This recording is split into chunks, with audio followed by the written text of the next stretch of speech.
ഒന്നെന്ന് വെച്ചാൽ അതിൻ്റെ പുറത്ത് മഷി, തേന്, നെയ്യ് ഒക്കെ പുരട്ടാറുണ്ട്. അങ്ങനെ ചെയ്യുകയല്ല. ആദ്യം ചെയ്യേണ്ടതെന്ന് വെച്ചാൽ തണുപ്പിക്കുക എന്നുള്ളതാണ്. അപ്പോൾ തണുപ്പിക്കാൻ എത്രയും തണുത്ത വെള്ളം, ഐസ് നേരിട്ട് ഒരിക്കലും നമ്മൾ ബോഡിയിൽ വയ്ക്കാൻ നല്ലതല്ല എന്ന് പറയും. പനി കുറയ്ക്കാനായിക്കോട്ടെ, ഒന്നിനും ഐസ് നേരിട്ട് വയ്ക്കുന്നത് നല്ലതല്ല എന്ന് പറയും. അതുകൊണ്ട് നമ്മൾ തണുത്ത വെള്ളത്തിനകത്ത് ഐസ് വെള്ളം കൂടെ അല്ല ഐസ് കട്ടയും കൂടെ ഉണ്ടെങ്കിൽ ഇടാം. അപ്പോൾ അങ്ങനത്തെ വെള്ളം, അല്ലെങ്കിൽ ഒന്നുമില്ല വെറും വെള്ളം കിട്ടിയത് അതിനകത്തൊരു ബേസിനിലായിട്ട് എടുത്ത്, ഇപ്പോൾ നമുക്ക് മുക്കി വയ്ക്കാൻ പറ്റുന്നൊരു ഭാഗമാണ്. ഇവിടെ എവിടെയെങ്കിലുമൊക്കെയാണ് പൊള്ളലെങ്കിൽ നമുക്ക് അതിനകത്തോട്ട് മുക്കി വയ്ക്കുക. മുക്കി വെച്ചിട്ടോ ഇടയ്ക്കിടയ്ക്ക് പൊക്കി നോക്കരുത്. ഒന്ന് മുക്കി നോക്കിയിട്ട് 5 സെക്കൻഡ് പിന്നെയും പൊക്കി നോക്കിയാൽ കുറേയും കൂടെ പുകച്ചെരു തോന്നും. മുക്കി അവിടെ തന്നെ അങ്ങ് വെച്ചേക്കുക. സമാധാനമായിട്ട് കഥയൊക്കെ പറഞ്ഞു കൊടുത്ത് നമ്മളങ്ങനെ ഒരു അരമണിക്കൂറോ 20 മിനിറ്റോ മുക്കി വെച്ച് കഴിഞ്ഞിട്ട് പിന്നെ മാറ്റുമ്പോഴേക്കും ഈ പൊക്കുമ്പോഴുള്ള നീറ്റൽ അത്രത്തോളം ഉണ്ടാവില്ല.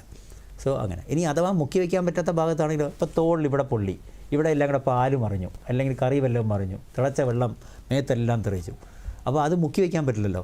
അപ്പോൾ അന്നേരം നമ്മൾ ഒഴിച്ചുകൊണ്ടിരിക്കുക. ഇതേപോലെ തണുത്ത വെള്ളമോ അല്ലാത്ത വെള്ളമോ കണ്ടിന്യൂസ് ആയിട്ട് ചെറിയൊരു സ്ട്രീമായിട്ടാണ്, ഇത് കോരി ഒഴിക്കേണ്ട, കണ്ടിന്യൂസ് സ്ട്രീമിനാണ് ആവശ്യം.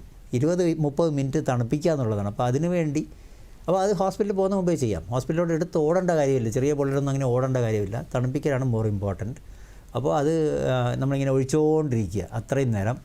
എന്നിട്ട് അത് കഴിഞ്ഞിട്ട് നമുക്ക് ഡോക്ടറെ അടുത്ത് പോയിട്ട് ഡോക്ടറെ കണ്ട് അപ്പോൾ ഡോക്ടർ നോക്കുമ്പോൾ നമ്മൾ നോക്കും എത്ര ഏരിയ, എത്ര ഡെപ്ത് എന്നൊക്കെ നോക്കിയിട്ടാണ് നമ്മൾ ചികിത്സ പറയുന്നത്.